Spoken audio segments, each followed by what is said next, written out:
Parlons laïcité, une émission proposée et préparée par RERS. RERS, les réseaux d'échange réciproque de savoir. RERS est un groupe d'éducation populaire. Les citoyens et les citoyennes participants et acteurs actifs sont sans distinction d'âge, de conviction politique ou religieuse, ni d'origine culturelle ou sociale. L'objectif est de participer concrètement à la vie de la République, même modestement, dans notre ville et dans notre région. C'est pourquoi chaque mois, nous nous retrouvons pour échanger autour d'un thème qui devrait nous permettre de cultiver et de développer notre liberté de conscience. Bonjour à tous et bienvenue pour cette nouvelle édition de l'émission de radio Parlons laïcité. Nous sommes aujourd'hui le jeudi 6 février et nous enregistrons cette émission dans la célèbre MJC Simone Signoret que nous remercions encore une fois de nous accueillir comme à l'accoutumée. Voilà, première émission de l'année. Oui, on n'en a pas fait en janvier. Aujourd'hui, ça tombait pendant les vacances, le premier jeudi du mois. Et comme cette émission, c'est toujours le premier jeudi de 17h à 19h qu'on l'enregistre, forcément, on se dit, on pourrait profiter un peu des vacances. Mais c'était pour mieux rebondir. Voilà, donc on est ravis aujourd'hui. On va vous parler de la laïcité face aux faux laïcs. Et on a qui ? On a Aline Girard. Aline Girard qui est secrétaire générale d'Unité laïque. Elle nous parlera peut-être de son association tout à l'heure. Et puis comme d'habitude, nous aurons notre intervieweur en chef. Bonjour Alain. Bonjour à toutes et tous. Alain qui va pouvoir interviewer pour la première heure notre invité. Puis comme à l'accoutumée, la deuxième heure, ça sera pour le public la parole. Alors je rappelle au public de ne pas oublier de rallumer leur portable à l'issue de l'émission pour qu'ils puissent réécouter leur conversation à l'issue. Aux manettes, on a toujours notre fabuleux Sébastien. Coucou Sébastien. Bonjour Jérémy et bonjour à tous. Voilà, Sébastien qui est notre réalisateur-producteur. Et on ne le présente plus, il est connu comme le loup blanc à travers les fins fonds étoilés de l'histoire de ce monde. Il vient du firmament. J'en ai bien sûr nommé notre Jean-Cri, notre caricaturiste. Jean-Cri, bonjour à toi. Bonjour. Voilà, à chaque fois je fais rire Jean-Cri. Ça devient un gimmick, hein. À chaque fois j'essaie de lui rajouter des nouvelles choses pour pouvoir le piéger un peu plus et ça marche. Et Jean-Cri va du coup utiliser ses crayons pour nous faire présenter ses dessins lors de la deuxième heure de l'émission. Retrouvez l'ensemble de nos podcasts Parlons laïcité sur notre site www.rers-evry.fr. Aline Girard, bonjour. Bonjour. 2 questions pour démarrer qui sont classiques, traditionnelles. C'est 1, qui êtes-vous ? Et 2, c'est quoi Unité laïque ? Alors je vais essayer de répondre à vos questions. Merci pour votre accueil, pour votre invitation. Donc je suis Aline Girard. Jérémy a dit que j'étais secrétaire générale d'Unité laïque. Unité laïque était une association de promotion et de défense de la laïcité et de valeurs de la République. Si vous allez sur notre site, vous verrez qu'Unité laïque est pour une République indivisible, démocratique, laïque et sociale. C'est une association relativement récente puisqu'elle a été créée en 2021. Le président en est Jean-Pierre Sakoun. Nous avons acquis une visibilité assez importante au cours de l'année qui s'est écoulée, l'année 2024, puisque notre association a fait aboutir l'entrée au Panthéon de Missak Manouchian. C'est nous qui avons porté ce projet pendant 3 ans. Et donc, vous vous en souvenez sans doute, le 24 février 2024, Missak Manouchian, accompagné de Mélinée, son épouse, est entré au Panthéon. Ça fera bientôt 1 an. Et la deuxième action, c'est nous essayons de faire vivre la mémoire de Samuel Paty en accord plein et entier avec sa sœur, Michaëlle. Et notre objectif, c'est de faire en sorte que les collectivités nomment du nom de Samuel Paty des voies de leur commune ou des écoles, des collèges, des lycées. À ce jour, il y a plus de 80 municipalités qui ont répondu favorablement à notre sollicitation. Donc voilà, ce sont les 2 principales actions. Je suis par ailleurs formatrice valeurs de la République et laïcité. Et c'est vrai que la défense et la promotion de la laïcité occupent nos journées. Très rapidement, vous n'avez pas répondu à la première question. Qui je suis ? Oui. Quel est votre parcours ? Alors, je suis conservateur général des bibliothèques. J'ai terminé ma carrière à la Bibliothèque nationale de France, où j'ai exercé pendant mes 12 dernières années d'activité. Et j'étais notamment responsable de la bibliothèque numérique Gallica, Alors, j'espère que vous connaissez Gallica. Si vous ne connaissez pas Gallica, il faut vous précipiter pour découvrir cette bibliothèque numérique de plus de 10 millions de documents en accès entièrement libre et gratuit. Et il y en a pour tout le monde, pour tous vos centres d'intérêt. Donc, n'hésitez pas à parcourir Gallica. Merci. On va parler des faux laïcs. C'est quoi un faux laïc ? Alors, dans les recherches que j'ai effectuées pour écrire les 2 livres que j'ai publiés, le premier s'appelle « Enseigner le fait religieux à l'école, une erreur politique », avec un point d'interrogation à la demande de mon éditeur, mais je trouve qu'il est superflu. Nous dirons que c'est une erreur politique. Et le deuxième livre s'intitule « Vers une société communautariste et confessionnelle, le cas Samuel Grybowski ». Je ne sais pas si ce nom vous dit quelque chose, mais je vous en parlerai ultérieurement. Donc, dans les recherches que j'ai effectuées, j'ai rencontré pas mal de faux amis de la laïcité, de faux laïcs, qui s'appliquent à rétrécir le champ de la laïcité et qui plaident pour une tolérance anglo-saxonne, dirons-nous. Il y a par ailleurs de vrais ennemis de la laïcité qui aimeraient changer les lois et qui aimeraient les adapter à une société qui a beaucoup évolué et dont on dit qu'elle est multiculturelle. Et donc en cette année 2025, donc nous allons célébrer les 120 ans de la loi du 9 décembre 1905, loi de séparation des églises et de l'État. Donc les laïcs que nous sommes s'en réjouissent et se mobilisent pour la promotion de la laïcité. Mais les faux laïcs, les faux amis, les vrais ennemis ont de leur côté engagé une offensive pour réduire cette loi à une coquille vide, une coquille juridique, à la déconsidérer, à relativiser sa portée.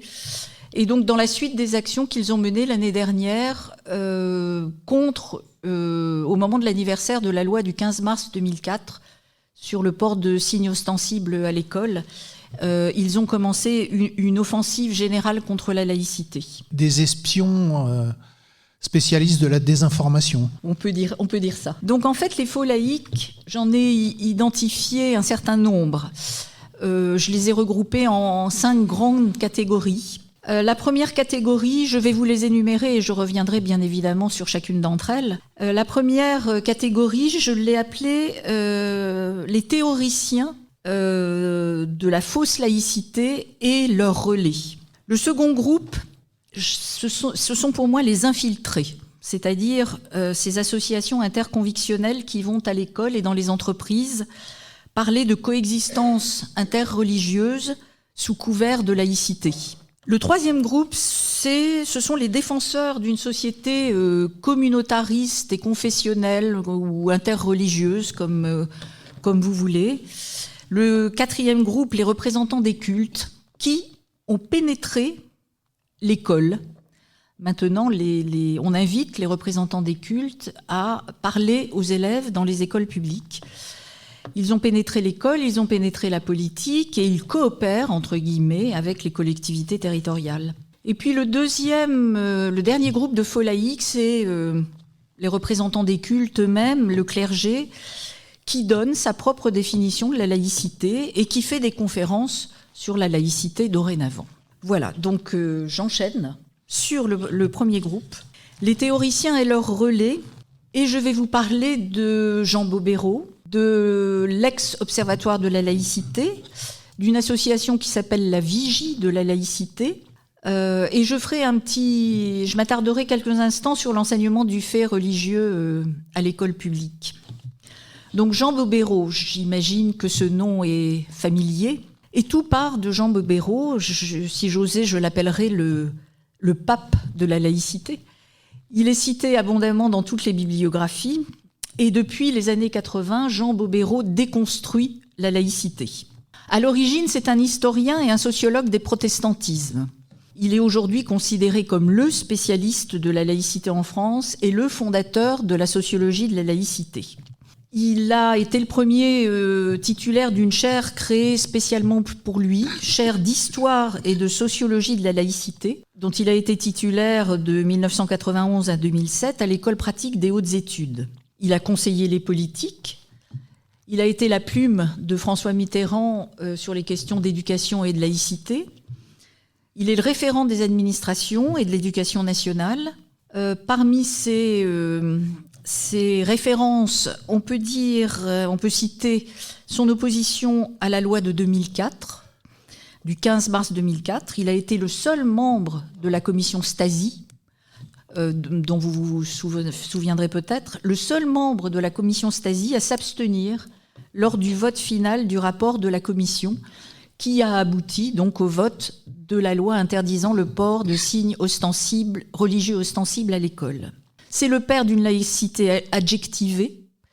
Il dénonce le républicanisme, les laïcs sectaires, que nous sommes tous, qui, selon lui, portent une laïcité stigmatisante. Il est partisan d'accommodements raisonnables entre, je le cite, la culture majoritaire et les cultures minoritaires, et il défend donc une laïcité inclusive et accommodant. En fait, sous couvert de laïcité, il est militant de la liberté religieuse. Et il se place systématiquement, mais sans l'énoncer, du point de vue des minorités religieuses, toujours susceptibles d'être opprimées par l'idéologie dominante. Il affirme que la loi de 2005, donc la loi de séparation des églises et de l'État, n'est pas le résultat d'un combat, mais il fait passer cette loi pour le résultat d'une négociation entre deux ou plusieurs parties, un compromis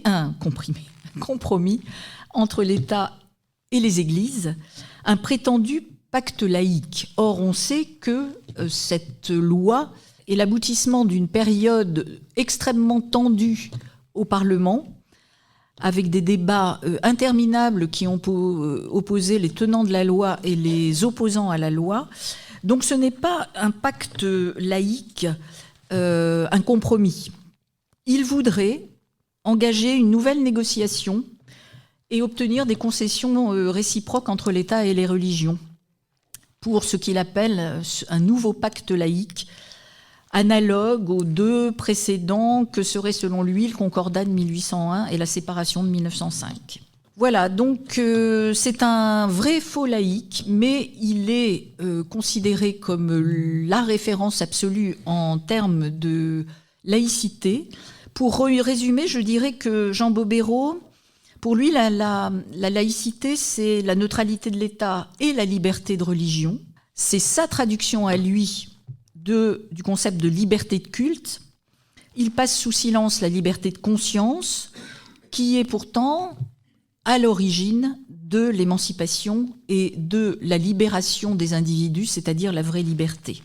Depuis 40 ans, Jean Bobéro a eu beaucoup d'influence. Et sa pensée s'est diffusée par deux principaux canaux idéologiquement orientés, des structures politiques d'une part, des entités universitaires d'autre part, avec une grande porosité entre les deux.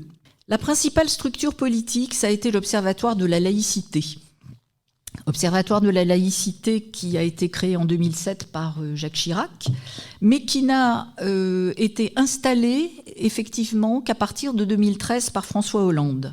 Il a été dissous en 2021 par décret. Et pendant ces années d'activité, il a eu un rôle de conseil pour le gouvernement et le Parlement, à une position stratégique, puisqu'il dépendait directement du Premier ministre, c'était un des services du Premier ministre. Conseil auprès du gouvernement, du Parlement, il organisait des formations pour la fonction publique, pour l'éducation populaire, pour le social, l'éducation nationale, et décernait chaque année le prix de la laïcité de la République française. L'Observatoire de la laïcité était présidé par Jean-Louis Bianco, le secrétaire général en était Nicolas Cadenne, et il a été au centre de vives polémiques pendant toute son activité, du fait, d'une part, de sa vision dévoyée de la laïcité, d'avis et de prise de position publique au mieux contestables, au pire contraire au principe de laïcité.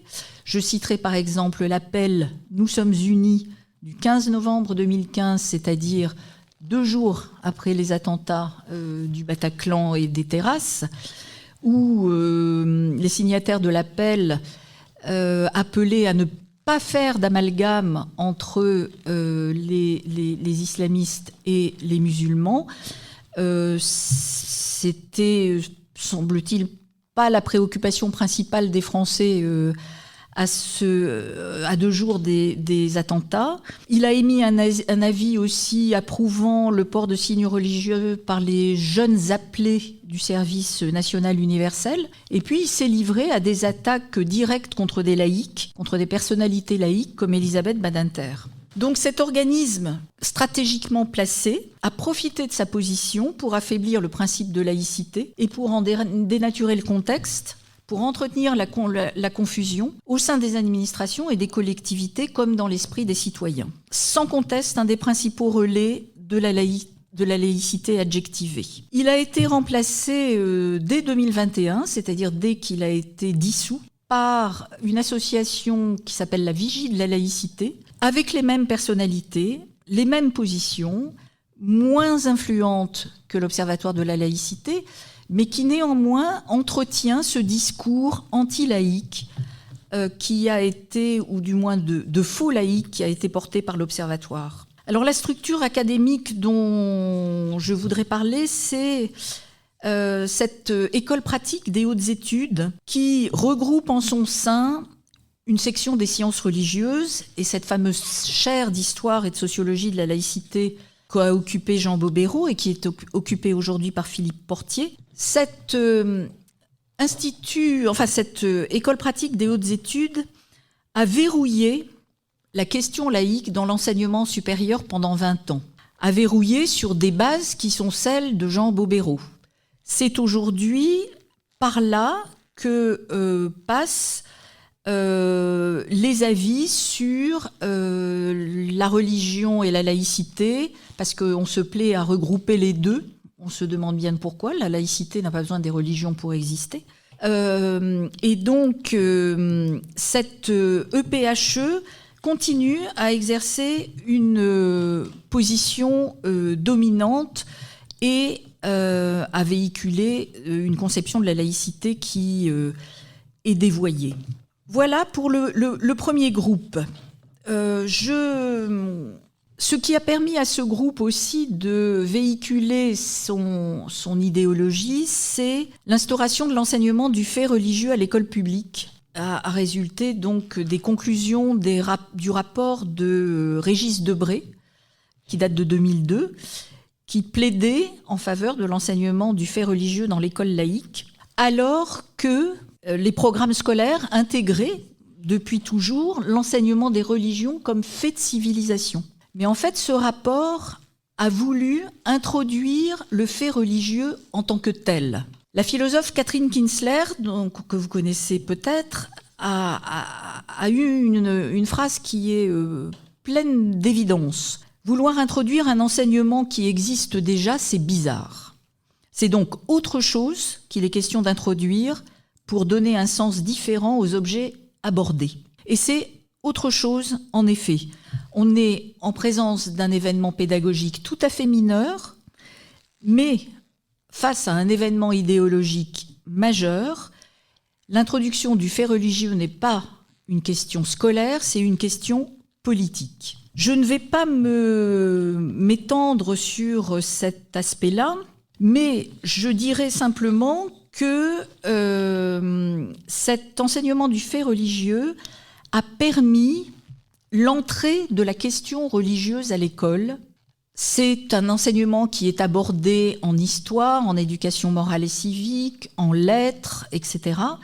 Donc on a attiré l'attention des élèves sur le fait religieux. On le sait que la religion est de plus en plus présente à l'école, et cet enseignement du fait religieux a contribué à son entrée à l'école.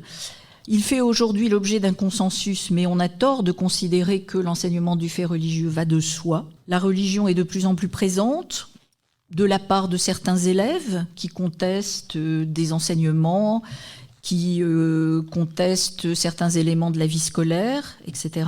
des élèves qui confondent connaissances et croyances. C'est aussi la religion est de plus en plus présente à l'école avec l'aide de certains enseignants. Yanis Roder, qui est membre du Conseil des sages de la laïcité de l'éducation nationale, pose la question: le corps enseignant est-il encore républicain ?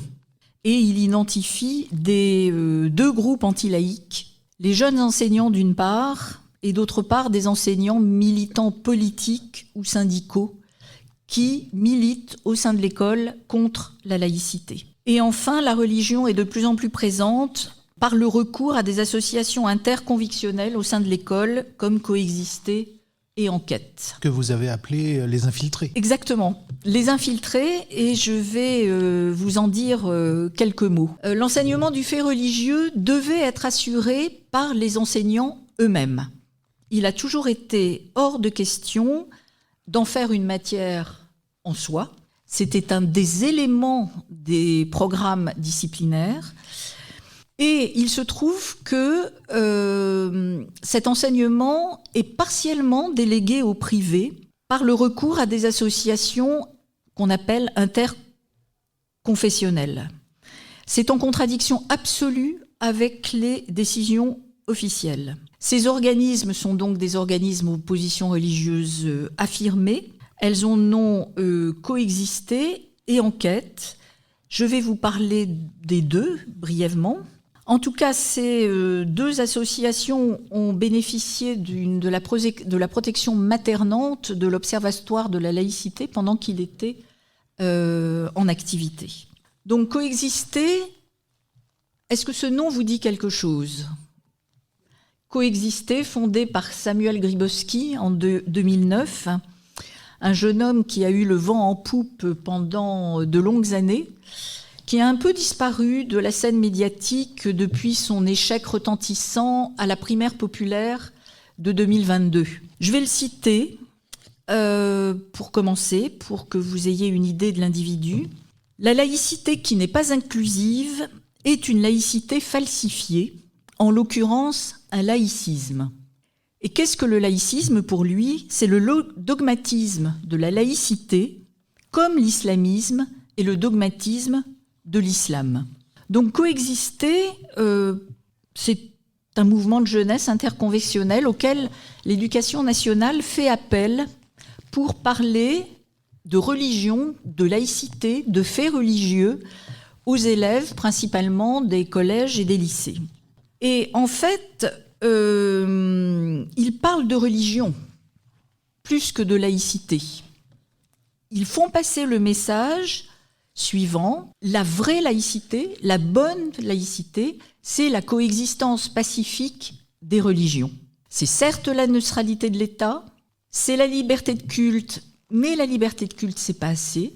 Il faut que ce soit la liberté religieuse, la liberté d'exprimer sa religion. D'ailleurs, ils sont favorables, ils sont en désaccord avec la loi de 2004 sur le port des signes ostensibles à l'école. Ils militent pour le port du voile. Ils militaient pour le port de l'abaya avant qu'elle ne soit interdite. Et donc, ce sont vraiment des jeunes, des individus dangereux auxquels l'éducation nationale confie des classes avec l'entière approbation de la hiérarchie et des professeurs. Et il n'y a pas de contrôle. Leurs interventions, en général, se passent en présence des professeurs et cette situation traduit une grande... comment dire ? Les professeurs se sentent démunis. Les professeurs se sentent aujourd'hui dans la capacité d'affronter, d'aborder certains sujets, d'affronter certaines situations, d'affronter certains élèves.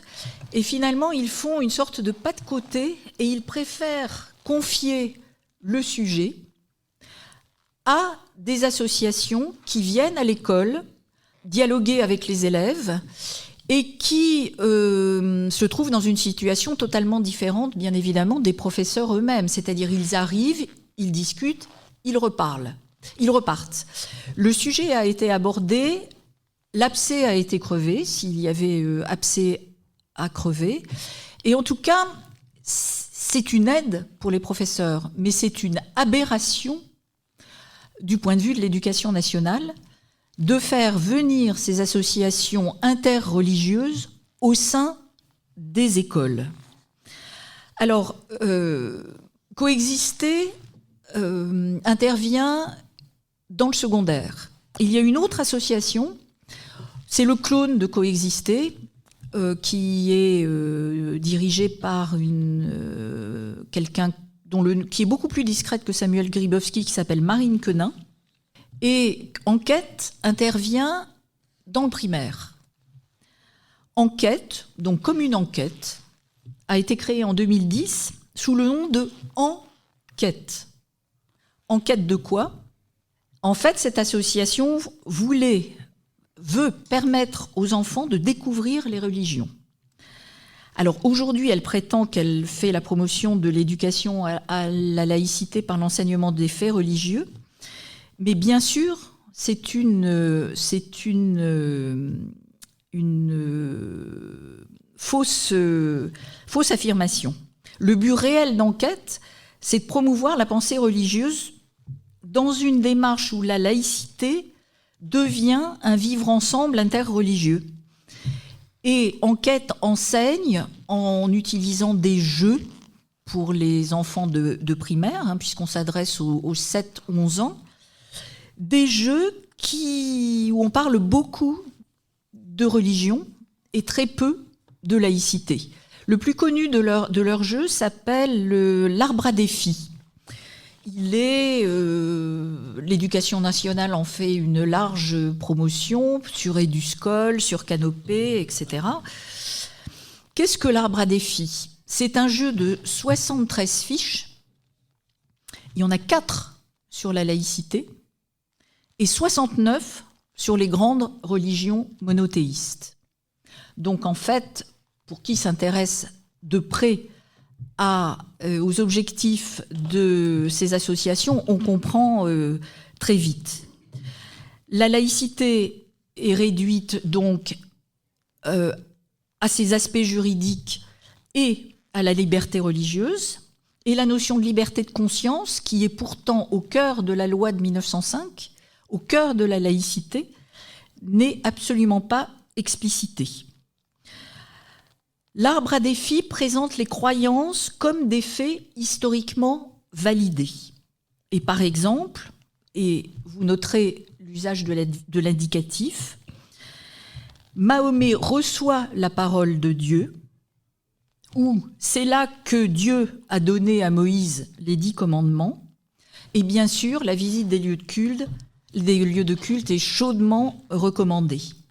Donc Enquête est un parfait exemple des méthodes utilisées par les défenseurs de la liberté de religion et du dialogue interconfessionnel, et ce serait une erreur de penser qu'ils défendent la laïcité. Le troisième infiltré, c'est un organisme qui s'appelle Convivencia. Convivencia est la petite sœur lucrative de Coexister, et elle sévit dans le monde de l'entreprise et des collectivités territoriales. Elle conseille le secteur public comme elle conseille l'entreprise. Sur son site, on peut lire que leur objectif est d'aider les entreprises à apaiser la gestion du fait religieux au travail et à favoriser l'inclusion et la cohésion interculturelle. Par quoi ? Par la religion. Parmi les conseils aux managers, ne pas restreindre le port de signes ou vêtements religieux,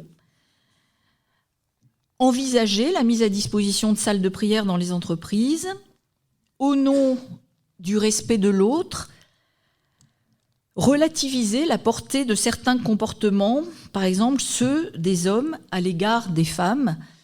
Le refus de serrer la main, par exemple, ne serait pas lié à une position religieuse, mais à une tradition culturelle ancienne contre laquelle il ne faudrait pas vouloir s'élever. Les entreprises qui font appel à convivencia sont tout aussi démunies que les enseignants. C'est-à-dire, les entreprises, l'éducation nationale, a à faire face à une offensive religieuse dont ils ne savent pas comment se sortir. Et donc là aussi, on s'adresse à un tiers, une association, un organisme qui, d'une certaine manière, apporte des solutions clés en main, même si ces solutions clés en main ne sont pas celles que l'on voudrait voir appliquées. Toutes les entreprises n'agissent pas de la même manière, puisque je ne sais pas si vous connaissez une entreprise qui s'appelle Paprec, le recyclage de déchets.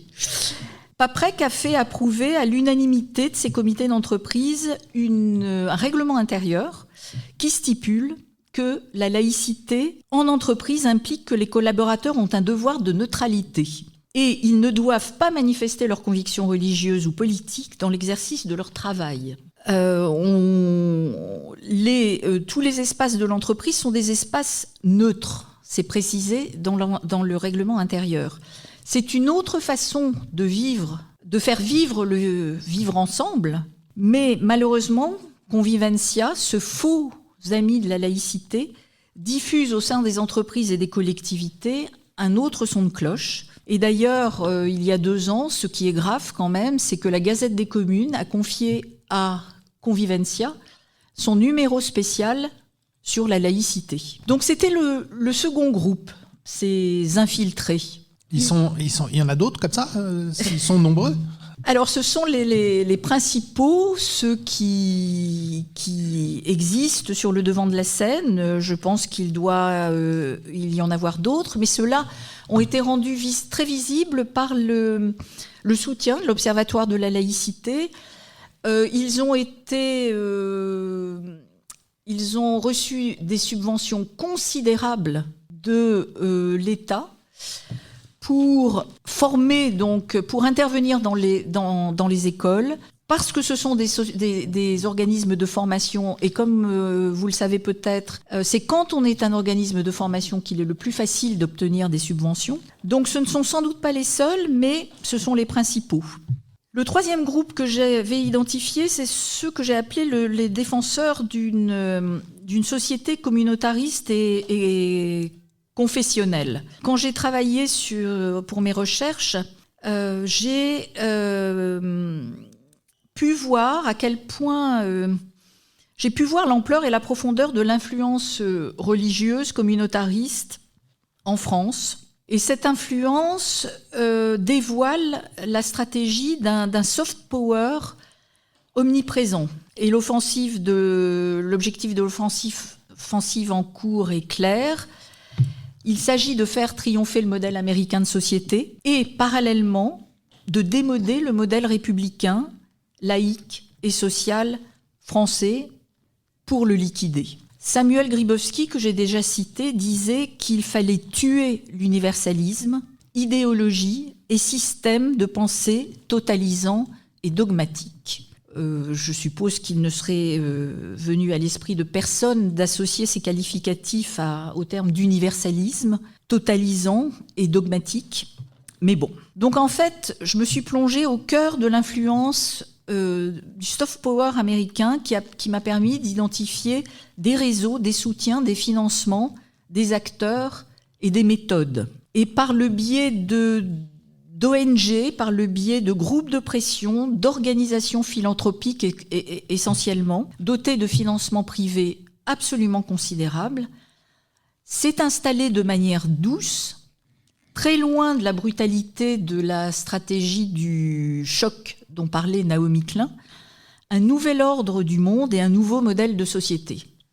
L'objectif de ces acteurs, c'est d'occuper des niches sociales dans les domaines de l'éducation, de la santé, des droits de l'homme, de la lutte contre les discriminations, de la défense de l'environnement, et de soutenir dans ces domaines des structures d'orientation communautaire, tout en faisant émerger des jeunes leaders qui approche les cercles de pouvoir pour infléchir les politiques publiques. C'est une vraie stratégie d'influence qui se déploie dans les pays émergents comme dans les pays occidentaux avancés. Et les États-Unis, à travers ces ONG, à travers ces fondations philanthropiques, installent des réseaux d'ambassadeurs informels pour implanter progressivement leur modèle communautariste et religieux, individualiste et empathique, une empathie limitée à la communauté. La France est bien évidemment touchée. Tous ces jeunes ambassadeurs, dont Samuel Grybowski et dont Marine Quenin, que j'ai citée, qui ont été pris en charge par une fondation philanthropique qui s'appelle Ashoka, sont présents sur tous les fronts. Sur le front de la religion, ou plus précisément de la propagande interreligieuse, sur le front du social, ensuite, et sur le front de la politique. Ils sont très largement inspirés des théories du community organizing, c'est-à-dire qu'ils organisent les communautés. Ils se présentent d'ailleurs comme des experts en organisation collective, en organisateurs de communautés. Et l'idéologie qu'ils véhiculent fragilise en profondeur les fondements de notre République indivisible, laïque, démocratique et sociale. Le but est de la faire éclater. Et je pense qu'il progresse tellement vite et tellement bien que nous sommes arrivés dans une période dangereuse où l'individu et la communauté sont valorisés au détriment de l'État social, où la communauté ethnique, religieuse, etc., et la religion elle-même sont valorisées au détriment de la cohésion citoyenne et de la laïcité. Je pourrais ultérieurement entrer dans le détail si cela vous intéresse, mais si on pense à l'influence de la religion, de la communauté qui s'exerce au détriment de la cohésion citoyenne, on peut dire que le modèle encensé par ces acteurs, ces propagandistes du modèle américain de société, c'est celui d'une société dirigée par un État faible et constituée par la juxtaposition de communautés à la manière des États-Unis, en fait. Et ces communautés essentialisées valorisent les identités ethniques, religieuses, les identités de genre, etc. Ces communautés sont autocentrées, disposent d'une très large autonomie, structurent le tissu social, et c'est de leur interaction que naît la dynamique collective. On est bien loin de la vision la vision française qui ne connaît qu'une seule communauté, qui est la communauté des citoyens. Nous sommes un pays avec un État fort, ou tout au moins qu'il l'était, même s'il commence à être un petit peu délabré. Et cette vision communautariste et anti-laïque de la société porte des coups de boutoir contre l'État tel que nous le connaissons. Cette vision communautariste rencontre d'autres intérêts. On peut citer ceux des régionalistes qui veulent aussi transformer le territoire français en une juxtaposition de régions, de provinces, de territoires indéterminés. Vous avez peut-être lu ou entendu parler de ce livre de Benjamin Morel qui s'appelle « La France en miettes ». Donc les régionalistes et puis les identitaristes. Et on peut citer parmi les plus actifs ceux qui défendent la vision d'un islam rigoriste et d'un islam radical. En fait, on disait jadis qu'il y avait une convergence des luttes. On peut reprendre cette expression et dire qu'il y a aujourd'hui encore une convergence des luttes entre les communautaristes, les régionalistes, les identitaristes et les promoteurs d'une société interconfessionnelle où le vivre ensemble vit grâce à la juxtaposition des communautés religieuses. Donc cette vision de la société passe par le travestissement du vocabulaire. Nous ne connaissions que la laïcité. C'était un terme qui n'avait pas besoin d'adjectifs, qui n'avait pas besoin de qualificatifs. Maintenant, par ces groupes de pression, il faut parler de laïcité ouverte, inclusive, positive, etc. On en reparlera fort probablement au moment des questions. Je vais passer aux 2 derniers groupes, et là, je ne sais pas si vous avez pris conscience de l'offensive qui est en cours. Une offensive directement par les cultes. Et je commencerai par pointer du doigt ces religieux qui ont pénétré la politique, qui ont pénétré l'école et qui se sont rapprochés des collectivités territoriales. Vous l'avez noté en parcourant l'actualité, notre président de la République aime les dialogues à répétition avec les cultes. Il les invite pour échanger sur des questions de société, sur des questions qui importent à la société, comme par exemple sur la question de la fin de vie. D'ailleurs, quand il n'invite pas les représentants des cultes, il invite les autorités religieuses. Or, depuis 1905, il n'y a plus en France d'autorité religieuse.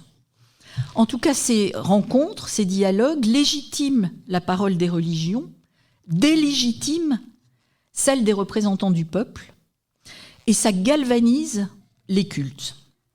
Alors, je citerai 2 occasions de rencontre. Le président a reçu le 13 novembre 2023, le lendemain de la marche contre l'antisémitisme, où il ne s'est pas rendu. Il a reçu les représentants des cultes, où il les a encouragés à multiplier les actions éducatives, en particulier en direction des jeunes, pour lutter contre l'antisémitisme, le racisme, les discriminations, etc. Donc il demande aux cultes d'imaginer des actions éducatives. Vous imaginez bien que les cultes se sont frottés les mains et ont été ravis de cet effort pédagogique qu'on leur demandait. Donc les uns se sont mis à imaginer une journée avec les jeunes dans les lycées, dans les lieux de culte, des réunions en banlieue, dans des quartiers où toutes les religions sont présentes, etc., etc. Et les cultes sont passés à l'action. D'ailleurs, il a renouvelé cette suggestion lors de ses vœux aux autorités religieuses le 8 janvier 2025, où il a demandé aux cultes de faire la pédagogie de la laïcité. Je ne sais pas si vous vous rendez compte de cette aberration. Et les cultes sont passés à l'action, comme je le disais. Par exemple, en novembre 2023, l'association CIEUX, qui est spécialisée dans le dialogue interreligieux, a investi un collège du 12e arrondissement à la demande de la direction, en présence d'un professeur et avec la bénédiction du rectorat de l'Académie de Paris, pour une rencontre interreligieuse et laïque. Il y avait des représentants bouddhistes, juifs, chrétiens, musulmans, etc., pour échanger sur le vivre ensemble et la laïcité. Et le tout s'est déroulé sous le regard bienveillant des élus. 2e épisode, le 28 mars 2024, au lycée Galilée à Gennevilliers. Là, c'est l'association Les Voix de la Paix qui était à la manœuvre. 3 femmes, rabbins, pasteurs, islamologues, ont été invités à débattre de laïcité et de religion avec les élèves. Et le but de cette rencontre était de discuter de la manière dont la laïcité permet de vivre sereinement la religion en France. Là aussi, avec l'accord de la direction et du rectorat. Dernière intervention, tout au moins parmi celles que j'ai relevées, le 23 janvier dernier, dans le 18e arrondissement à Paris, 2 femmes, une femme rabbin et une femme imam, étaient dans ce lycée pour parler de religion et de laïcité. Et dans le compte-rendu qu'en a fait le café Yann Boissière, le responsable des Voix de la Paix, il dit « Contrairement à une vulgate laïciste, les élèves sont très intéressés par les questions religieuses et spirituelles. Plaidoyer pro domo. Donc en fait, aujourd'hui, les religieux, les représentants des cultes, viennent dans les classes de l'école de la République parler de religion aux élèves sous couvert de laïcité. Et alors, un des épisodes qu'il faut mentionner quand même, pas si ancien que ça, le 9 décembre 2024, un collège de Seine-Saint-Denis, au Raincy, le collège Jean-Baptiste Corot, a reçu la conférence des responsables de culte en France. C'est-à-dire, cette conférence des responsables de culte regroupe des représentants de toutes les religions en France. Et pour le 9 décembre, journée de la laïcité, ils sont allés en groupe rencontrer les élèves d'un collège, en présence de la rectrice de l'académie, de la sous-préfète et de la responsable de l'équipe valeurs de la République de l'académie, de la principale du collège et bien évidemment de divers professeurs.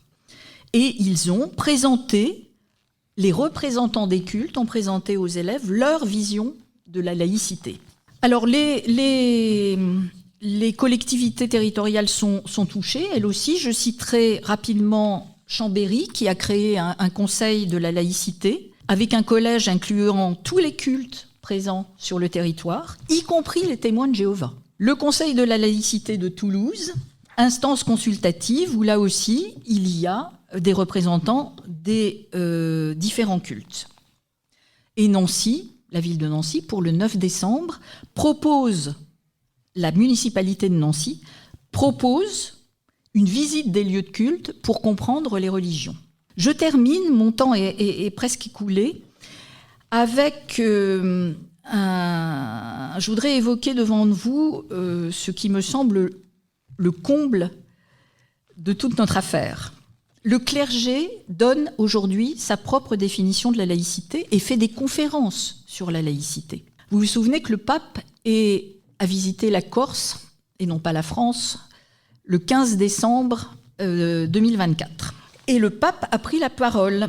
Il a donné sa vision de la laïcité, se mêlant incontestablement de ce qui ne le regarde pas. Donc, il plaide en faveur d'une laïcité qui ne soit pas statique, ni figée, mais évolutive et dynamique. Une saine laïcité signifie libérer la religion du poids de la politique et enrichir la politique par les apports de la religion. Or, le pape aime bien se prononcer sur la laïcité. Il avait reçu, il y a quelques années, Samuel Grybowski, avec quelques-uns de ses amis, au Vatican, donc, et le pape avait dénoncé le laïcisme, un qualificatif infamant jeté à la figure de qui ose défendre la société contre l'emprise religieuse. Et le pape avait dit, reprenant une image de la deuxième lettre de Saint-Pierre, « Quand la laïcité devient une religion, c'est comme un chien qui retourne à son vomi. » J'ai cité le pape. Après son passage en Corse, l'évêque de Nanterre est revenu sur les propos du pape, parce qu'il vaut mieux, une fois ne suffit pas, il vaut mieux deux fois. Et il a distingué deux traditions de la laïcité en France en reprenant l'habituelle opposition négative-positif entre la laïcité de combat, qu'il faut écarter, et la laïcité de dialogue, qu'il faut encourager. Et il affirme, c'est la laïcité de dialogue qui prévaut dans les textes, dans la jurisprudence et dans la pratique. Une affirmation qui est bien sûr dénuée de toute réalité, mais qui marque les esprits. Le dernier qui a pris la parole, c'est le cardinal Parolin, en janvier 2025, quand il est venu à Paris pour... comme numéro 2 du Vatican pour célébrer les accords Briand-Serretti de 1924, la création des associations diocésaines. Et il a fait lui aussi l'éloge d'une laïcité de coopération entre les instances civiles et l'Église pour le bien-être de la société. Il dit que les croyants peuvent apporter des contributions fondamentales dans le cadre de la société. Voilà, donc ce sont les 5 groupes que j'ai identifiés. Comme vous voyez, il s'agit d'une offensive assez générale qui s'étend sur 40 ans et qui prend des proportions beaucoup plus importantes sur ces dernières années. Il y a une alliance objective des cultes qui réunissent leurs forces pour faire basculer la République laïque vers la société qu'ils appellent de leur vœu, c'est-à-dire une société où les communautés ont beaucoup plus de poids, et vers une société où on laisserait la religion s'exprimer librement dans toutes les zones, dans toutes les sphères de la société, y compris à l'école, selon eux. Ce qu'ils ne remettent pas en question, c'est la neutralité de l'État. Mais pour tout le reste, il faudrait pouvoir trouver des accommodements raisonnables. Parlons laïcité.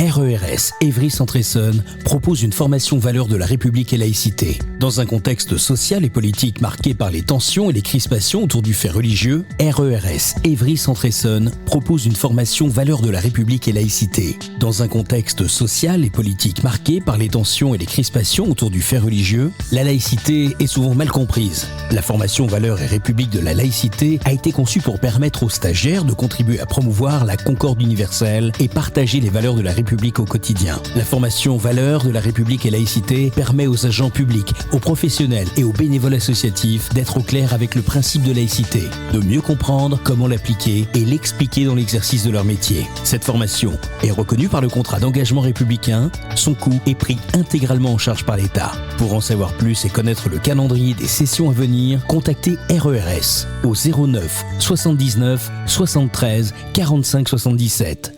Parlons laïcité, le débat. Merci beaucoup Aline pour ta présentation et puis on va passer maintenant aux questions-réponses du public. Vous n'avez pas évoqué l'offensive de certains médias. Je pense à Paris Match, je pense à C8. Sur C8 par exemple, à un moment, tous les jours, il y avait la vie d'une sainte ou d'un saint. Alors, je ne suis pas une spectatrice de C8, donc cet aspect-là m'avait échappé. Mais maintenant que vous avez attiré mon attention sur cette séquence vie d'un saint, je m'y intéresserai, absolument. Vous avez cité Paris Match. Les médias sont toujours... ont des partis pris. De toute façon, c'est... entre la droite, la gauche, les catholiques, les partisans d'une plus grande liberté pour les musulmans, etc. Les médias ne sont jamais neutres. À partir de ça, je pensais aussi, moi, aux médias. Enfin, merci pour toutes les informations que vous nous donnez. Ça me semble très riche et très positif dans la recherche des actions possibles à mettre en place pour des défenseurs des valeurs de la République et de la laïcité. Ma question, ce qui me vient, et j'ai pas vraiment de réponse, alors je suis vraiment curieux, à partir de toutes ces actions des personnes et des associations, etc., que vous décrivez, je me pose la question, pourquoi est-ce que maintenant ça a tellement de possibilités d'influence dans notre société? Quel est l'autre versant? Qu'est-ce qui fait que dans la société, est-ce qu'il y a quelque chose qui a changé? Qu'est-ce qui s'est passé pour que ça puisse se produire de cette façon-là? Incontestablement, notre société a changé. Elle est devenue beaucoup plus individualiste qu'elle ne l'était auparavant. Et les jeunes en particulier sont obnubilés par la tolérance et le respect que l'on doit à l'autre, à son identité, à ses croyances. Donc en fait, la société, et en particulier la jeunesse, est devenue poreuse à toutes ces idées qui s'expriment dans toutes les couches de la société. Le secteur qui est le plus touché, le plus menacé, c'est incontestablement l'école, qui se trouve à devoir composer avec des pratiques qu'elle n'avait jamais connues dans son histoire. Quand je dis composer avec, c'est affronter. La religion a pénétré l'école. Et quand on s'intéresse aux enquêtes qui sont faites par des instituts comme l'IFOP sur les relations des jeunes à la laïcité, les relations des jeunes à la religion, on s'aperçoit qu'ils sont prêts à ouvrir l'école aux signes religieux, ostensibles, parce que c'est une façon pour eux de respecter leurs condisciples, qui ont le droit d'exprimer leurs convictions au sein de l'école, comme partout ailleurs. Le respect érigé en principe, comme disait Charb, c'est la génération des jeunes est une génération offensée. Là, je cite Caroline Fourest. Ils s'offensent de tout, et ils s'offensent en particulier du non-respect de l'identité des autres. Donc, je pense que vous disiez comment ça a pu se pénétrer dans notre société. Il y a cet individualisme qui s'est installé. Il y a eu un changement d'éducation, incontestablement, de la jeunesse, qui fait qu'elle est réceptive à ces nouvelles positions. Et puis, il y a l'influence du modèle anglo-saxon de société. Modèle américain, modèle qui est relayé en Europe par la Grande-Bretagne, par exemple. Des modèles qui ont touché la France de manière souterraine, mais parfois de manière frontale, et qui ont changé en profondeur la société. Donc en fait, il y a plusieurs éléments convergents qui font qu'on arrive aujourd'hui à la situation que nous connaissons. Mais en tout cas, la question religieuse est une question devenue centrale dans nos sociétés. Du temps où il était directeur de Sciences Po, Richard Descoings, vous vous souvenez peut-être de ce nom, avait utilisé une expression que j'ai retenue parce qu'elle me semblait parfaitement adaptée. Il a parlé de la prolifération du croire, qui ne passe pas obligatoirement par les circuits religieux habituels. Il y a aussi une prolifération un peu individuelle du croire, de la religion. En tout cas, aujourd'hui, souvent, les individus se positionnent entre eux sur la base de leur identité, sur la base de leur origine, sur la base de leur religion, rendant le dialogue extrêmement difficile, le débat parfois impossible, parce que ce sont des individus qui sont face à face. L'expression du vivre ensemble, qui est une expression aberrante, en fait c'est un piège sémantique. Tous les élus parlent de la laïcité qui permet le vivre ensemble. En fait, le vivre ensemble, c'est faire en sorte que les individus ne s'entretuent pas. Donc on essaye de trouver des solutions bricolées pour éviter l'affrontement des individus. Mais le vivre ensemble, ça ne marche pas. Ce qui peut marcher, c'est éventuellement la fraternité au sein de groupes. Mais le vivre ensemble, c'est une imposture. Pour moi, c'est une imposture. J'avais pas précisément de questions, mais comme il n'y en a pas qui se posent, moi je fais encore une fois le lien, quand vous parlez des élus, enfin des collectivités qui ont peur, en fin de compte. Je vais parler une seconde de moi. J'ai été voir hier la pièce de Bertolt Brecht, Grand-peur et misère du Troisième Reich. J'en ai encore des frissons. Dans cette pièce, on voit la peur, pour résumer, ça vaut la peine de la lire ou de la voir, on voit la peur des personnes, donc des individus dont vous parlez, en action. Cette peur qui dévitalise absolument la société d'abord, mais toutes les personnes et les rapports entre les personnes. Donc cette peur-là, moi j'ai eu l'impression, en côtoyant quelques élus, qu'ils étaient dans quelque chose de l'ordre de la peur. Et ils avaient peur de débats possibles, d'échanges qui pourraient mal se passer, etc. Et dans ma question tout à l'heure, moi j'avais donc vous avez répondu en termes politiques. Qu'est-ce qui permet à une société d'accepter cette prolifération d'effets, en fin de compte, délétères, qui sont, si on pense à Brecht, qui sont des précurseurs d'une société fasciste. Je ne dis pas qu'on y est, hein. Je dis qu'on a intérêt maintenant, en termes politiques comme vous utilisiez, à aller voir qu'est-ce qui entraîne une société à partir de la peur, dans la réduction de la liberté de conscience des personnes.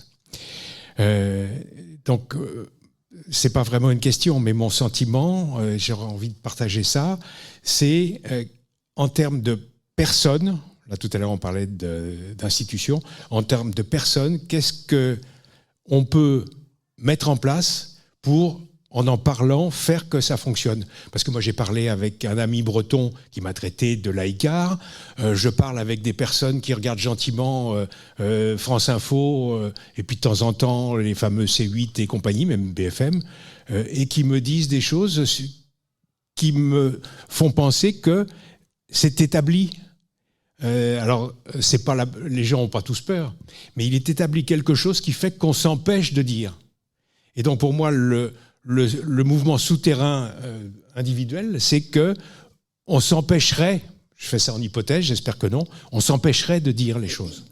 Et le fait de savoir les adversaires feutrés ou indirects ou cachés, etc., c'est intéressant. Et en même temps, les adversaires, ils sont... Alors, pas adversaires, les personnes neutres qu'on côtoie sont tout près de nous.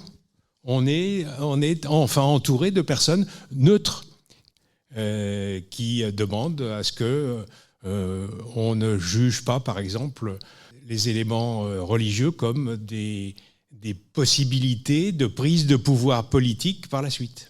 Alors, je suis d'accord avec vous.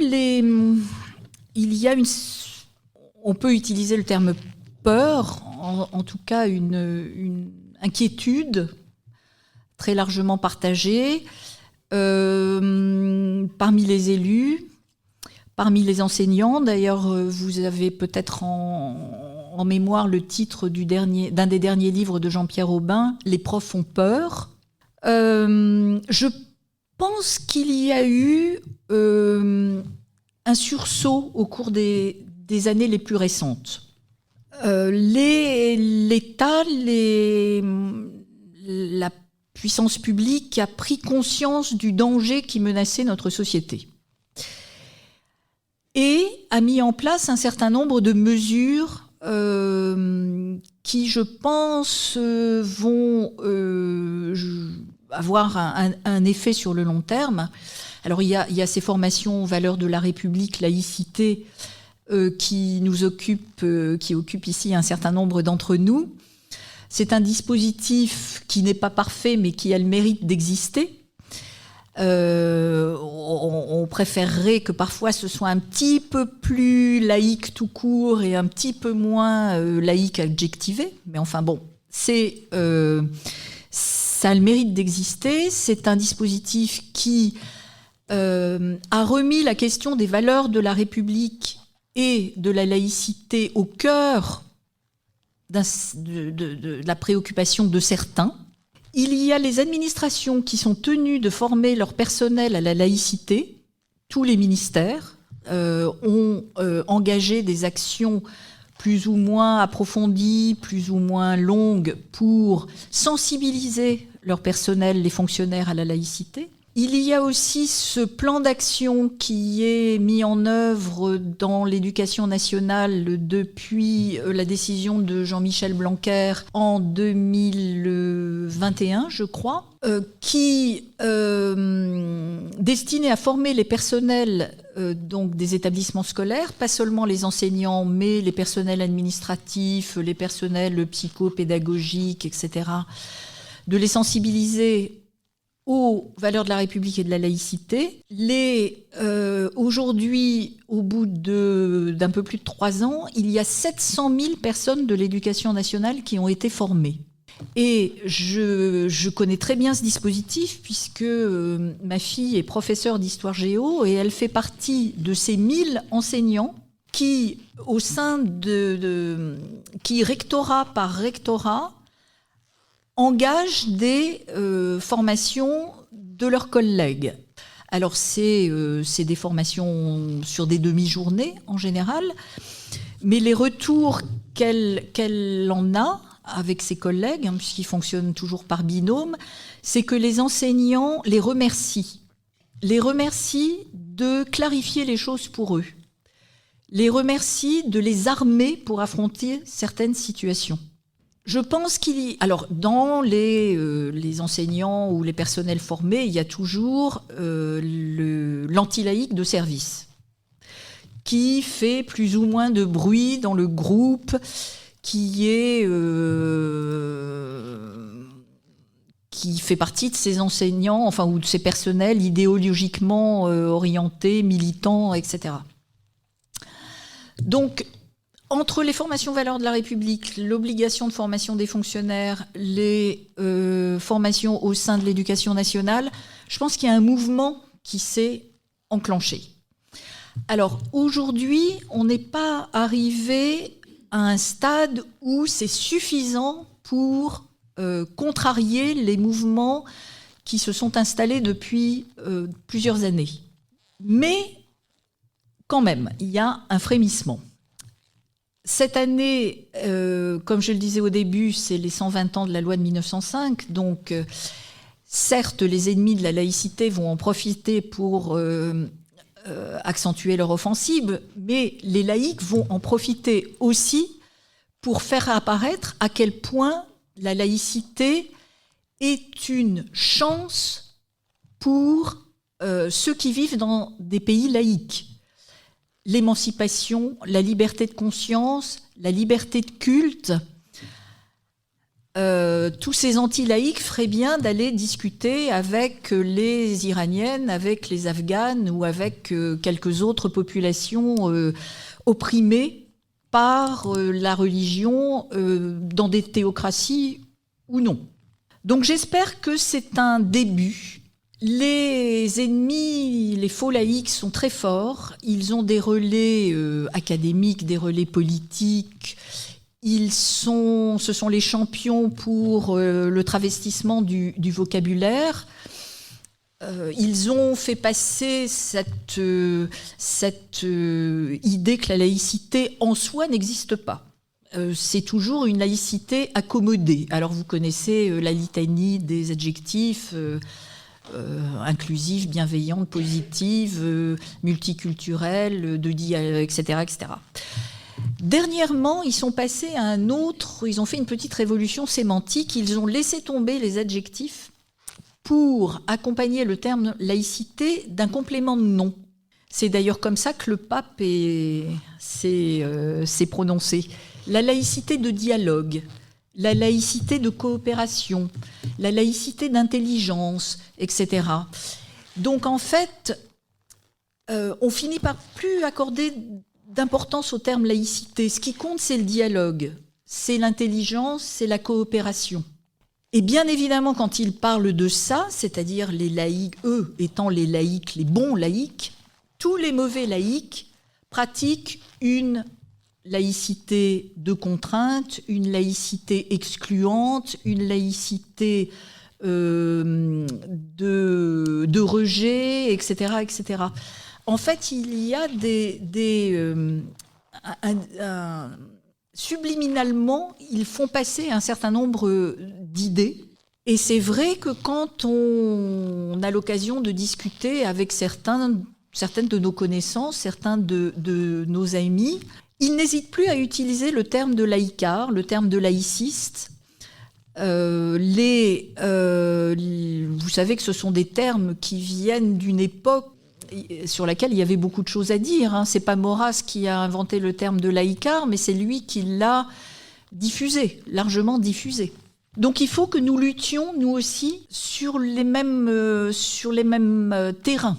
Ils ne savent pas ce qu'ils veulent dire quand ils parlent de laïcard et de laïciste. Qu'est-ce que ça signifie pour eux ? Il faut leur poser la question. Quand on se trouve dans ce genre de situation, je pense qu'il faut poser la question.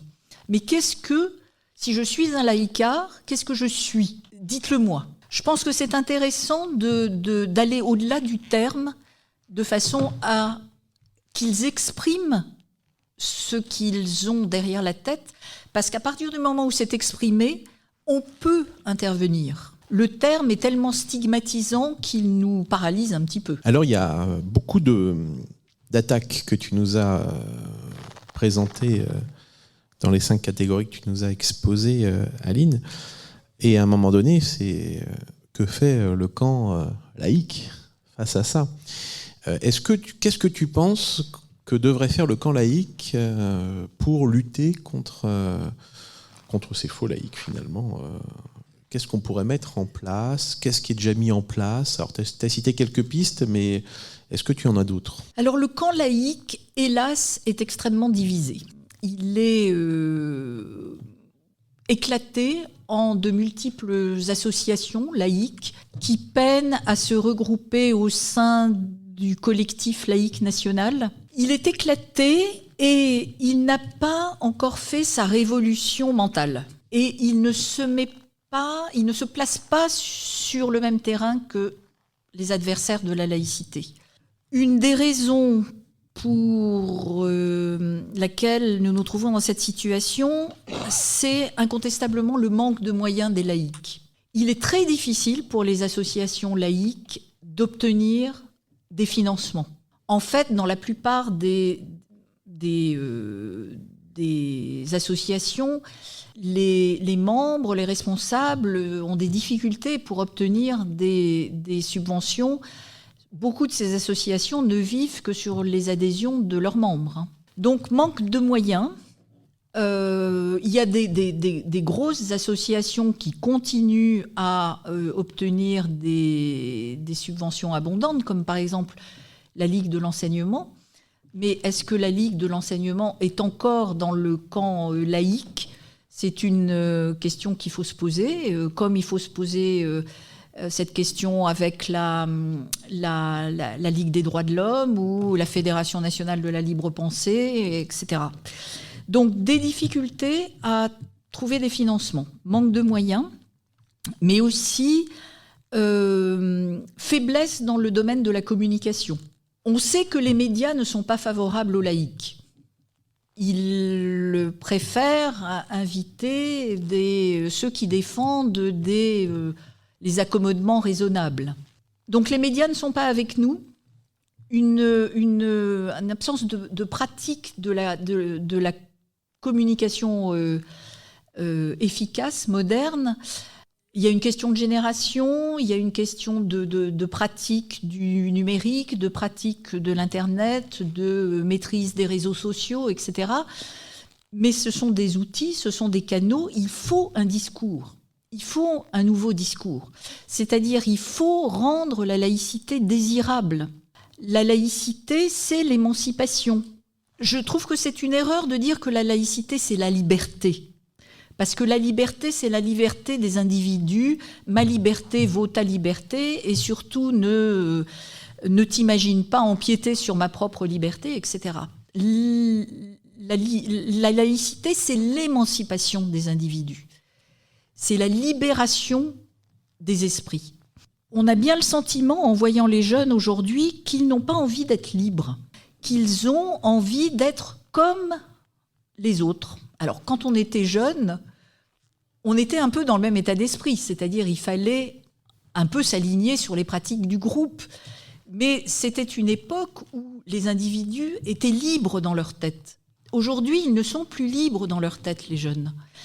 Ils sont repliés sur eux-mêmes, déjà, mais un eux-mêmes qui est extrêmement limité, avec peu d'intérêt, au fond, pour le monde qui les entoure. Ils aiment bien discuter avec des gens qui sont du même avis qu'eux, mais ils n'aiment surtout pas discuter avec des gens qui ne sont pas d'accord avec eux. Ils sont incapables de discuter avec des opposants.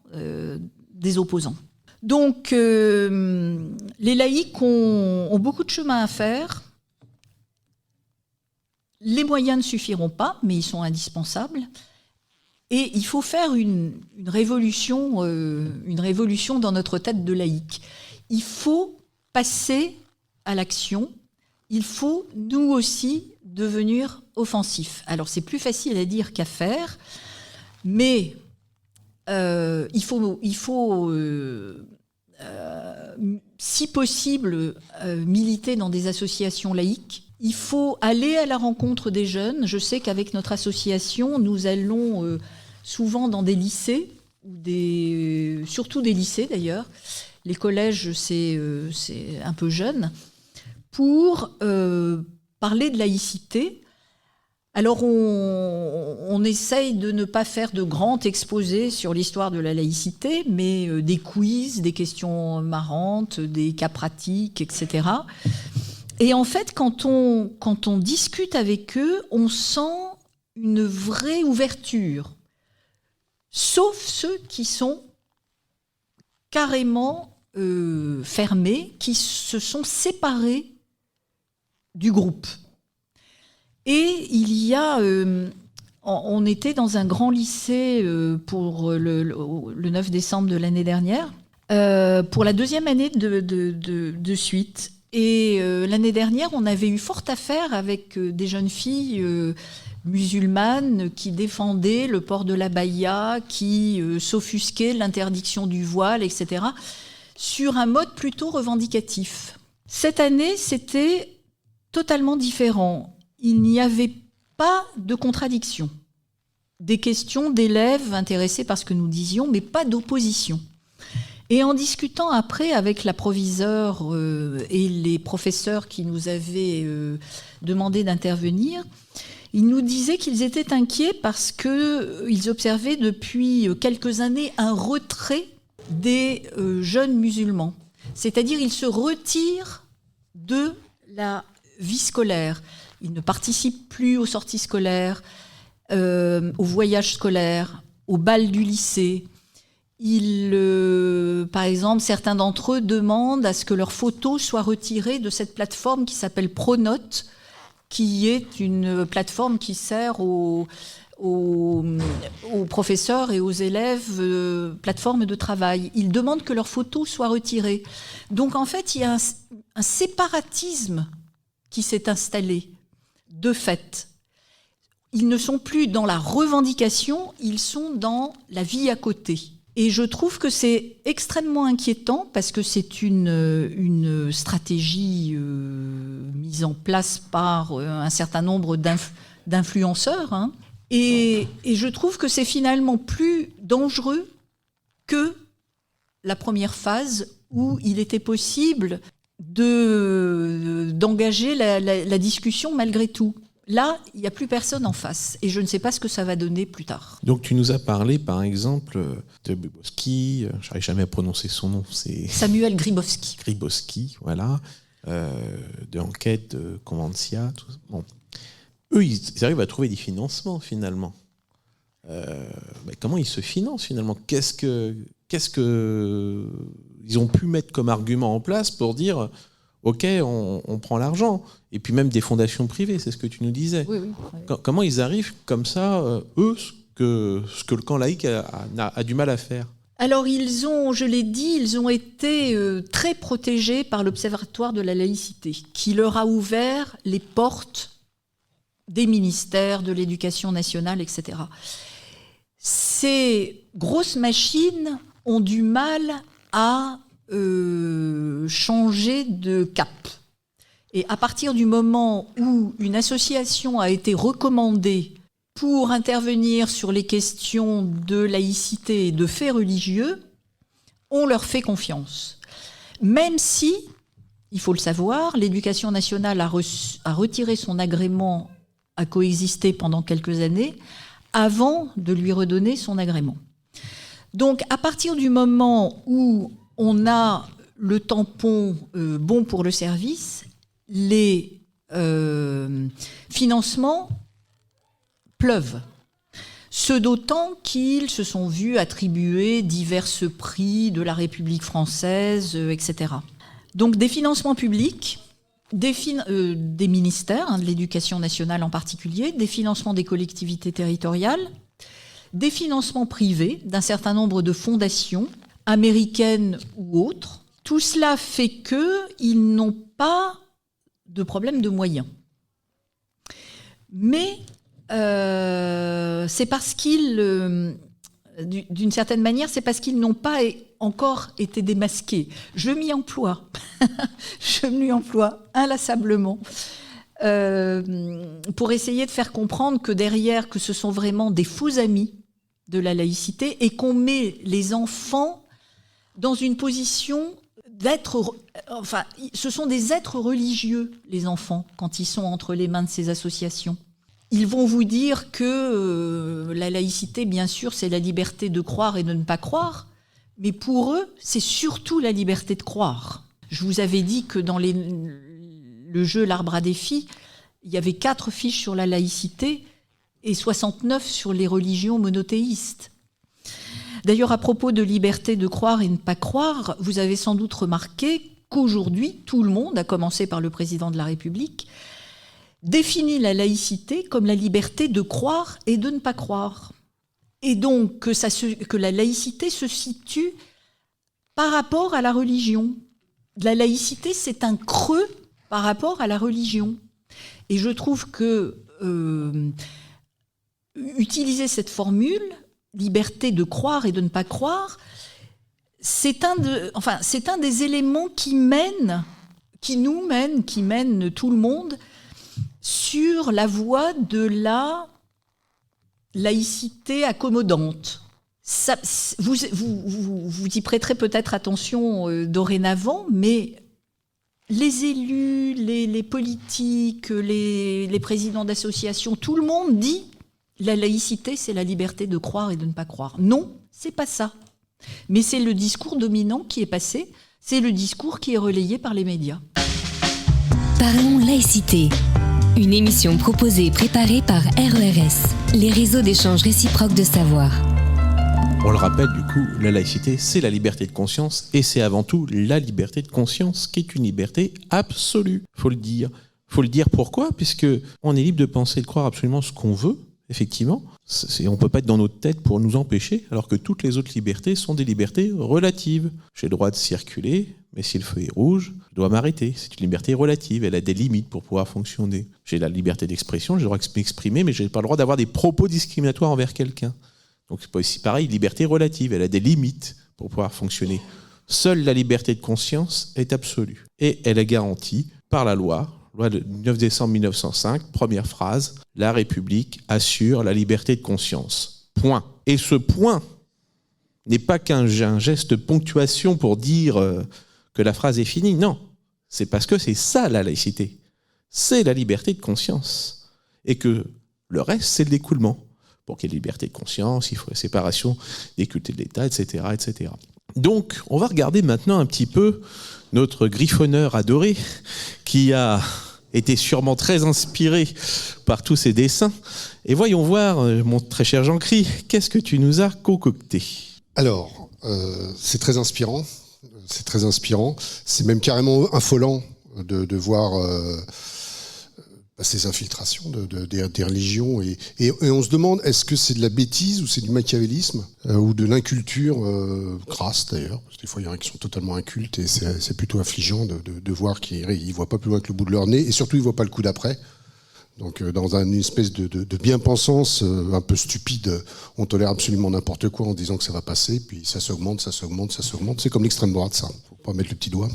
Alors, premier dessin, j'ai repris le principe des infiltrés du communautarisme, où c'est une manifestation où ils se baladent avec des panneaux en disant libérer nos religions et coexister. Voilà, il manif pour libérer les religions. Et puis il y en a un qui dit la loi de 1905, ça vous suffit pas. Un autre dessin. Donc là, c'est toujours cette histoire. Et moi, je le vois parce que j'ai une jeune fille à la maison.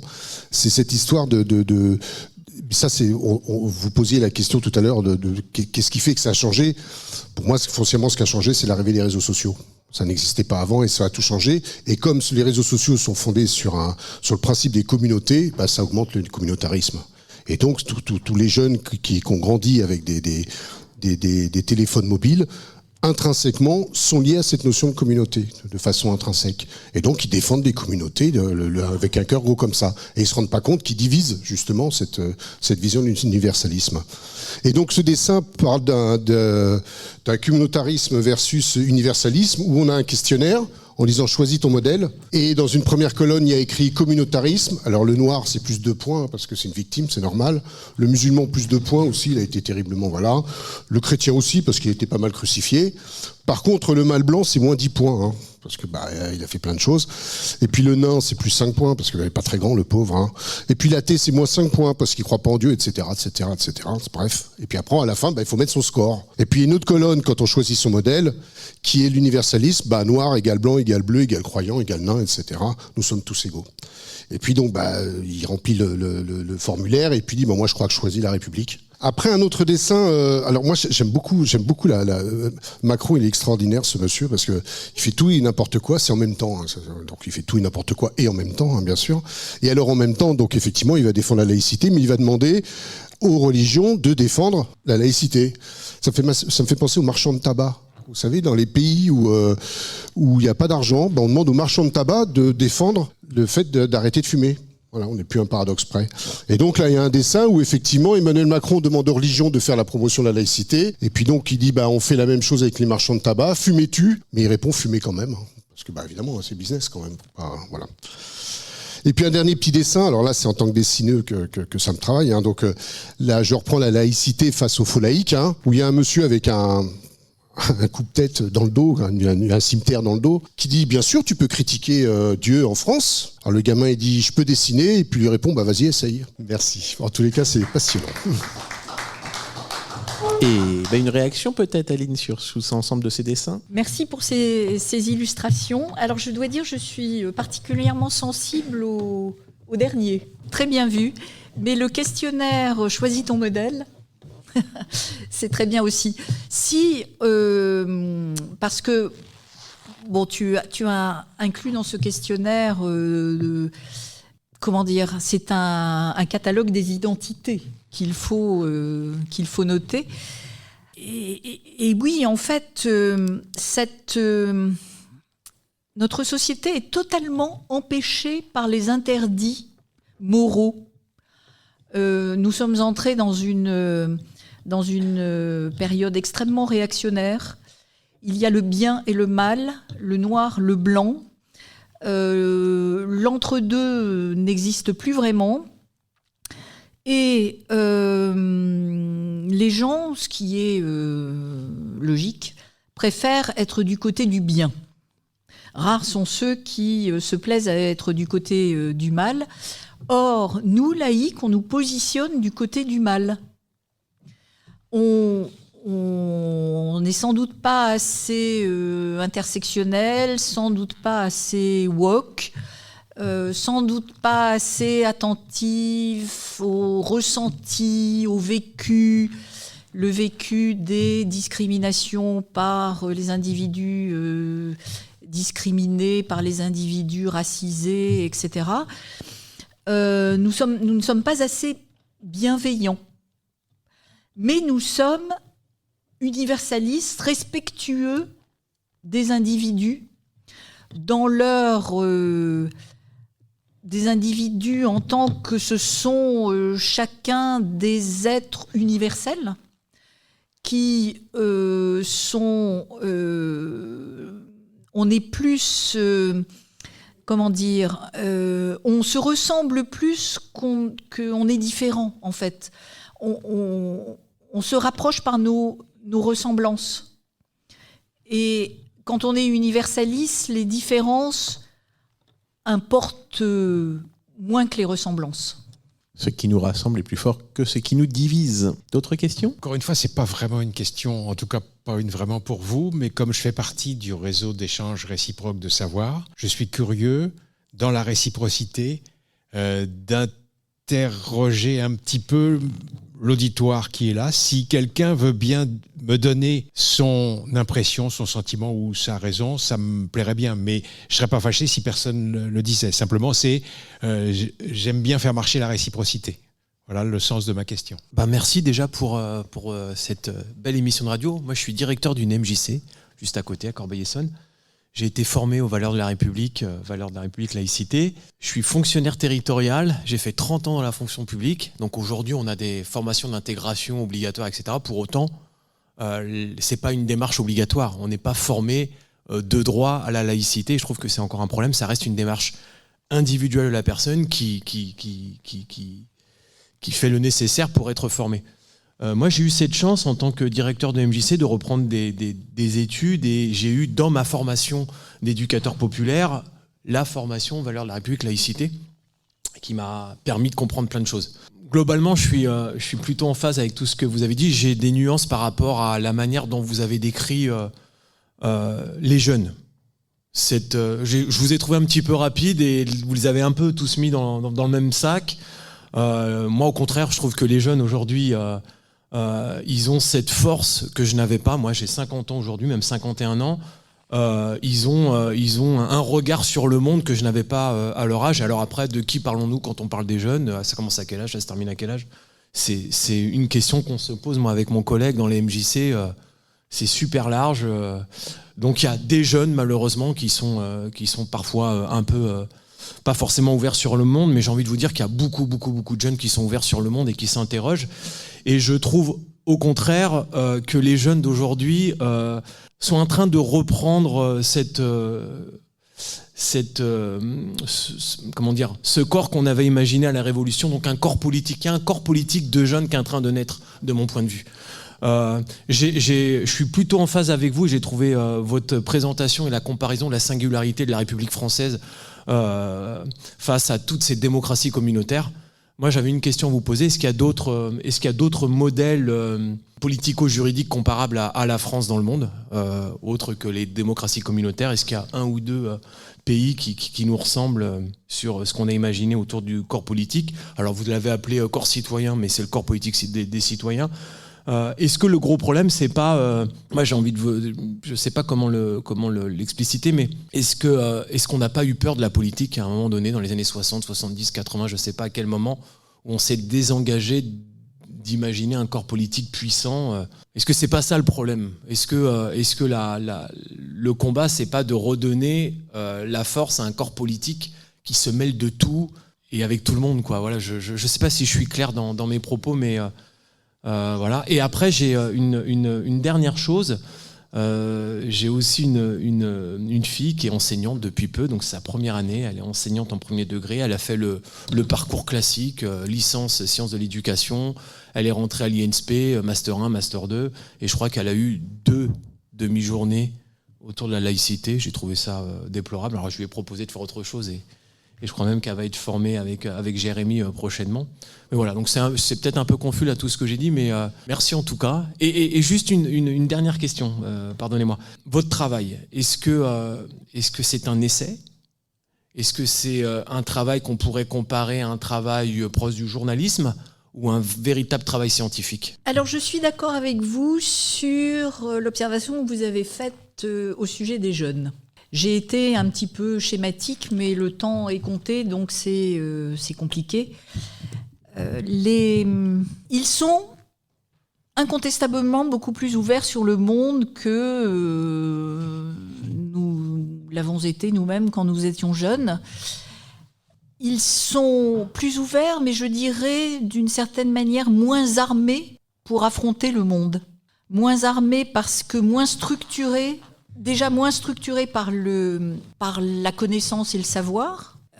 Les programmes scolaires ont changé, il y a moins d'approfondissement des programmes. Je dirais qu'on leur fait découvrir beaucoup de choses, on met en valeur leurs compétences, mais j'ai pu constater que la profondeur du savoir manquait. Et ça jusqu'au niveau supérieur, au niveau de l'enseignement supérieur. Et je ne vous parle même pas de l'orthographe, parce que vous allez me dire que c'est une remarque un peu anecdotique par rapport à ce que vous avez dit. Mais ce ne sont pas seulement les élèves qui font des fautes d'orthographe, ce sont les étudiants qui font des fautes d'orthographe, les professeurs qui font des fautes d'orthographe, les candidats qui postulent dans des entreprises pour un emploi et qui envoient des lettres de motivation pleines de fautes d'orthographe. Donc, moi, ça me gêne, ça, quand même.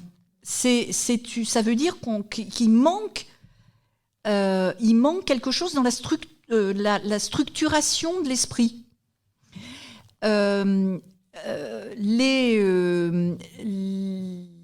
Mais l'ouverture sur le monde est réelle. Elle est imparfaite parce que il s'ouvre sur des mondes qu'ils connaissent. Enfin, ils vont en toute confiance vers des mondes qu'ils connaissent, mais ils ne vont pas volontiers vers des mondes qu'ils ne connaissent pas. Donc, ce qu'on peut dire des jeunes demande à être incontestablement nuancé, mais je suis quand même assez inquiète de la fragilité de leurs connaissances profondes. Et vous disiez, redonnons à la politique le rôle qu'elle doit avoir et qu'elle n'aurait jamais dû cesser d'avoir. Moi, je suis une républicaine convaincue, donc j'ai envie de dire que je suis d'accord avec vous, bien sûr, mais je me dis, mais à qui confier la reconstruction politique ? Quand on voit notre Assemblée nationale aujourd'hui, qui, à certaines occasions, est une foire d'empoigne totale, où les députés, voire les groupes parlementaires s'injurient, la reconstruction de la vie politique, ça doit passer par une réflexion approfondie. Enfin, c'est vrai que il y a eu une sorte de dérive depuis qu'Emmanuel Macron est arrivé au pouvoir en termes de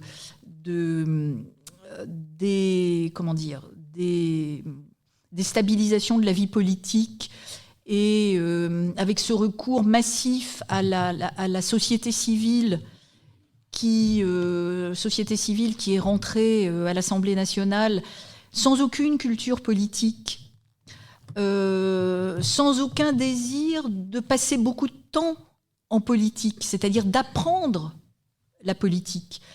Préalablement, ils avaient, pour la plupart d'entre eux, peu de formation dans les partis politiques, peu de formation dans des organismes structurants comme des syndicats, etc. Donc ils arrivent à l'Assemblée nationale pour être représentants du peuple. C'est comme si vous ou moi, nous arrivions à l'Assemblée nationale et nous devenions députés d'un moment à l'autre. Donc je pense que reconstruire la politique aujourd'hui, ça va demander un travail considérable et je ne vois pas aujourd'hui par quel chemin on va y arriver. Mais on va certainement y arriver à un moment. La République est un modèle tout à fait à part, la République française. La République, ce n'est pas la démocratie. ce sont deux modèles différents. La République peut être démocratique, mais pas obligatoirement. La République islamique d'Iran n'est pas démocratique. La démocratie peut être républicaine, mais pas obligatoirement. Donc en fait, ce sont deux choses différentes. Et la République française, c'est une longue construction politique qui trouve son origine dans les Lumières, qui a eu sa première concrétisation avec la Révolution et qui s'est construite à partir de la deuxième moitié du XIXe siècle de manière lente et réfléchie, en s'appuyant en mettant au cœur de son projet politique la laïcité. C'est au cœur du projet politique français. Un peuple qui se réunit non pas autour d'un dieu ou autour d'une appartenance ethnique commune, mais un peuple qui se réunit autour d'un projet politique. Le projet de l'émancipation, le projet de la laïcité. Est-ce qu'il y a d'autres modèles similaires à celui du modèle français? Je ne pense pas. Il y a d'autres États laïques. En fait, on dit qu'un État est laïque à partir du moment où il sépare le politique et le religieux, mais avec des nuances importantes. On sait qu'il y a un certain nombre d'États sud-américains qui sont des États laïques, qui, pour certains, se rapprocheraient un peu du modèle français. Mais je pense que c'est une illusion de vouloir faire une comparaison entre le modèle français et les autres modèles laïques. On va utiliser ce terme. Vous parliez de la formation des enseignants dans les INSPE. Oui, c'est totalement insuffisant. Et d'autre part, qui assure cet enseignement de la laïcité? De l'intervenant qui donne cette formation-là est crucial. J'avais assisté à un colloque destiné à l'ensemble des référents laïcité des académies. Il y avait sur l'estrade des référents laïcité un inspecteur général de l'éducation nationale qui avait fait une intervention en très laïcité adjectivée, en citant les grandes références en termes de laïcité, donc Bobéro, bien sûr, Valentine Zuber, etc., etc. J'ai pris la parole et je lui ai fait remarquer: mais monsieur l'inspecteur, vous n'avez pas cité Peña Ruiz, vous n'avez pas cité Catherine Kinsler. Et il a répondu: oui, c'est vrai, mais il y a deux visions de la laïcité et cette vision-là n'est pas la mienne. Un inspecteur général de l'éducation nationale. Donc, dans les INSPE, on trouve le meilleur et le pire, mais en tout cas, c'est totalement insuffisant. Totalement insuffisant. Et quand les jeunes professeurs se retrouvent face à des classes, ce n'est pas avec ce bagage-là qu'ils sont en capacité d'affronter les contestations de la laïcité. Alors quand ils ont une hiérarchie droite dans ses bottes et qu'ils les épaules qui complètent leur formation, ils ont beaucoup de chance, mais quand ce n'est pas le cas, ils doivent se sentir bien démunis et bien seuls. Et pour terminer, vous m'interrogiez sur la manière dont je travaille. Je ne suis pas une universitaire, donc ce sont des recherches que je fais de manière personnelle, individuelle. Mais comme je le disais au début, je suis conservateur de bibliothèque et les bibliothécaires, ça sait chercher, ça sait fouiller dans la documentation et ça sait trouver. Et pour ce qui est de Samuel Grybowski, je l'ai suivi à la trace et à la trace numérique. Parce que ce jeune homme était très, très présent dans les réseaux sociaux, sur Internet. Il s'exprimait surtout sur rien. Et donc je l'ai suivi à la trace, et sur Twitter, sur Facebook, sur tout. Je crois que ça l'a un peu déstabilisé, parce qu'il a fait le ménage, et d'une part il ne s'exprime plus, et d'autre part il a supprimé de ses comptes, etc., tout ce qui pouvait être problématique. Mais ce qu'il ne sait pas, c'est que l'Internet est conservé. Il y a des archives de l'Internet qui sont conservées. Et donc, elles sont conservées à la Bibliothèque nationale de France. Et vous pouvez toujours arriver à consulter ce qui a été mis sur les sites web, en allant consulter des archives qui, pour les plus anciennes, remontent aux années 2000. Donc, en fait, on n'échappe pas à sa présence numérique. Comme quoi, il y a quelques solutions aussi pour les traquer. Mais je vois que notre Jean-Cry a encore griffonné. Alors, qu'as-tu fait ce coup-ci ? Oui, un dernier petit dessin, toujours avec cette histoire de laïcité accommodante. Puisqu'il faut savoir que la laïcité accommodante, chez nous, c'est pas inscrit dans les textes, il y en a qui aimeraient. Mais au Canada, par exemple, ça l'est. Et au Canada, ils ont commencé à créer des tribunaux islamiques. Et donc, c'est un dessin où il y a une jeune fille qui est devant un tribunal. Et le tribunal lui dit « Tu es musulmane ?» Alors elle répond « Oui ». Alors c'est la charia et le fouet, sinon ça aurait été un blâme. En Grande-Bretagne aussi, il y a des tribunaux islamiques. Il ne faut pas aller au Canada. Il faut traverser la Manche, c'est tout. Et le Canada en revient un peu. Il a le sentiment d'être allé trop loin dans les accommodements déraisonnables. Donc... parce que là, elle porte sa caractéristique musulmane sur elle, puisqu'elle est voilée.